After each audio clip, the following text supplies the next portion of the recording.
voilà rendus en fin d'année. Beaucoup ont travaillé très dur, mais ils sont incapables de vous présenter un bilan positif. Tout simplement parce qu'ils ont mal géré leur temps. Alors, dans cette vidéo, je vous parle de 10 techniques, 10 stratégies que si vous mettez en pratique en 2026, vous serez capable de doubler, fois, tripler votre productivité.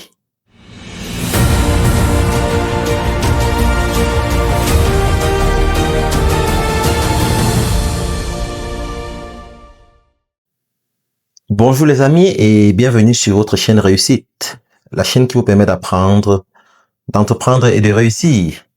Pour ceux qui ne me connaissent pas, je suis David Wafo, entrepreneur multisectoriel.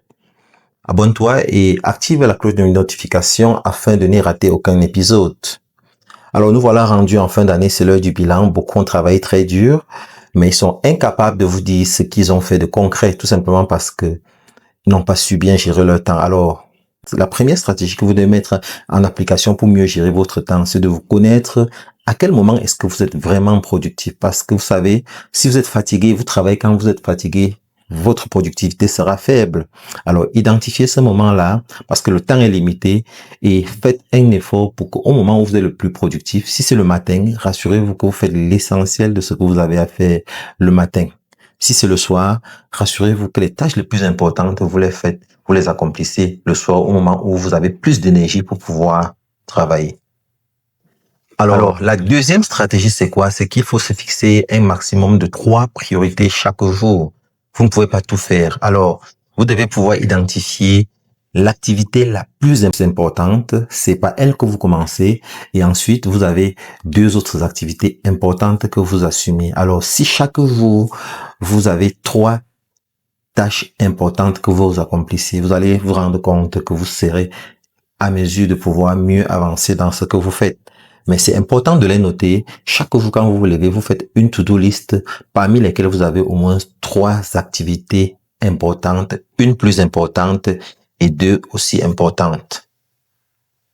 Voilà. La troisième stratégie, c'est quoi? C'est d'appliquer la loi de 80 sur 20, la loi de Pareto.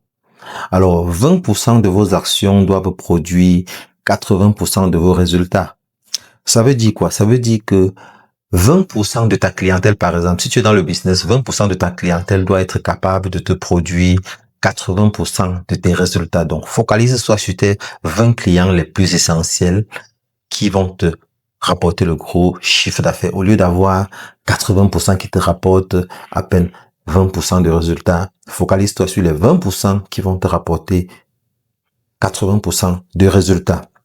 Alors, en ce qui concerne également tes activités, tu dois comprendre que dans tout ce que tu fais au quotidien, seulement 20% de tes activités te permettent d'atteindre 80% de tes résultats. Donc, tu vas trouver quelles sont les tâches. Si tu es quelqu'un qui est multidimensionnel, multisectoriel, si tu es dans plusieurs business, par exemple, dans tous tes business, tu vas identifier ce business-là qui, à 20% seulement, est capable de générer un chiffre d'affaires minimum de 80%. Ça veut dire que quoi? Si tu as par exemple 5 business, 5 sources de revenus, parmi ces 5 sources de revenus là, tu dois avoir cette source de revenus là qui à elle seule représente simplement 20% de tes activités, mais qui peut te rapporter 80% de ton chiffre d'affaires et tu vas mettre beaucoup plus d'énergie là. Rassure-toi que tu as toujours cette activité là parmi les activités que tu as. Alors, la quatrième stratégie, c'est quoi? C'est de travailler par bloc de concentration. Alors, être multitask, c'est bien, mais ça affecte la productivité.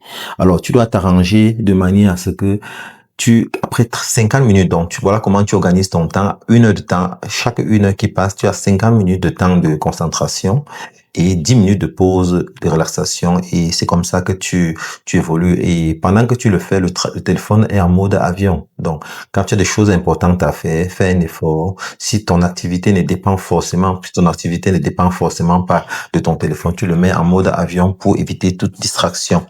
Bon, la 5e chose, c'est quoi? C'est qu'il faut planifier sa semaine.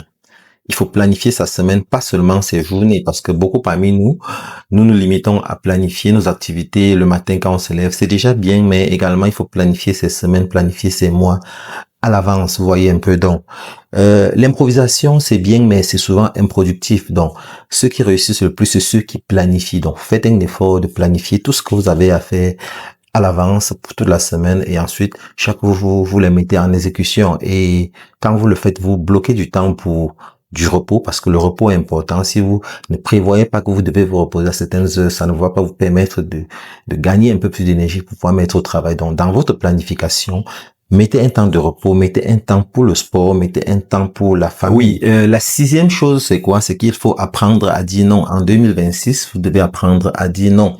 C'est pas tous les appels que vous devez prendre. Il y a des appels, surtout quand vous êtes occupé, vous avez des choses à faire. Il y a des appels que vous ne devez pas prendre. J'ai dit tout tantôt de mettre vos téléphones en mode avion. Si vous pouvez pas les mettre en mode avion, vous mettez en mode silencieux. Et si ce n'est pas un appel urgent, vous ne prenez pas. Il y a des réunions inutiles auxquelles vous prenez souvent part. Il y a des rencontres inutiles qui vous distraient le long de votre journée. Donc, vous devez apprendre à dire non. Et c'est comme ça que vous allez pouvoir avancer. Donc, si c'est pour un projet, tous les projets qui ne servent pas à vous aider à atteindre votre vision, dites non à ça et préconisez ceux qui peuvent vous aider à atteindre vos objectifs uniquement. Voilà, la septième chose, c'est quoi? C'est qu'il faut utiliser l'intelligence artificielle dans votre travail. Ne pas utiliser l'intelligence artificielle, c'est travailler plus pour moins de résultats. Donc, vous devez apprendre comment utiliser l'intelligence artificielle. Par exemple, pour rédiger vos mails, pour résumer des documents, utiliser l'intelligence artificielle dans la création des contenus et dans la gestion des tâches répétitives. Donc, c'est important en 2026, de tout faire pour intégrer l'intelligence artificielle dans votre travail. Ok, le huitième élément, c'est quoi? C'est de regrouper les tâches similaires. Donc, la meilleure façon d'organiser votre travail, c'est de regrouper les tâches en similitude. Donc, toutes les tâches qui se ressemblent, vous les faites au même moment. Par exemple, s'il faut répondre aux emails, vous dites, ok, je réponds aux emails à 10 heures et à 10 heures, vous répondez à tous les emails. Donc, pendant que vous faites autre chose, s'il y a des emails qui arrivent, vous les ignorez carrément. Vous attendez le moment pour les emails pour pouvoir les répondre. S'il y a des appels à passer, peut-être des clients qu'il faut contacter, des partenaires à contacter, tout ça, vous réservez un moment pour les appels et quand vous appelez, vous prenez note de ce qui en est pour pouvoir faire le suivi. Donc, c'est une autre façon de mieux s'organiser, de mieux gérer son temps et d'avancer sereinement. Bon, le neuvième élément, c'est quoi? C'est de réduire la distraction numérique. Les réseaux sociaux sont les plus gros voleurs de temps, il faut le savoir. Donc, faites un effort de muter les notifications, de mettre les notifications, de supprimer les notifications sur vos téléphones, de bloquer, de définir des heures précises pour vous connecter sur les réseaux sociaux. Donc, c'est par exemple ce que j'ai fait. Tous mes groupes WhatsApp, tous mes groupes de WhatsApp sont au silencieux. Donc, je reçois jamais de notification quand un message entre dans l'un de mes groupes WhatsApp. Parce que si ça doit être le cas, je vais être distrait tout le temps. Donc, ce n'est que pour des messages, par exemple, adressés aux individus, les messages individuels que je reçois des notifications. Et là, même, j'ai baissé le volume des notifications pour que ça ne me distrait pas. Donc, ça, c'est une stratégie qu'il faut utiliser. Les heures pour les réseaux sociaux également.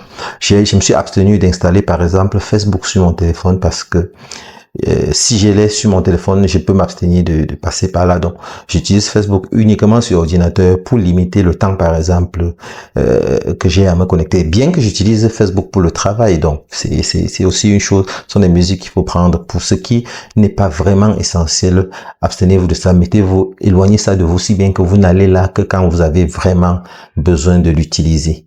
Voilà, la dixième chose, c'est quoi? C'est le bilan hebdomadaire. Vous savez, ce qui ne s'évalue pas ne s'améliore pas. Donc, vous devez savoir, vous devez faire une évaluation en fin de semaine pour essayer de voir ce qui a marché, ce qui n'a pas marché, ce qui a apporté plus de résultats et voir dans quelle mesure est-ce que vous pouvez améliorer cela. Donc,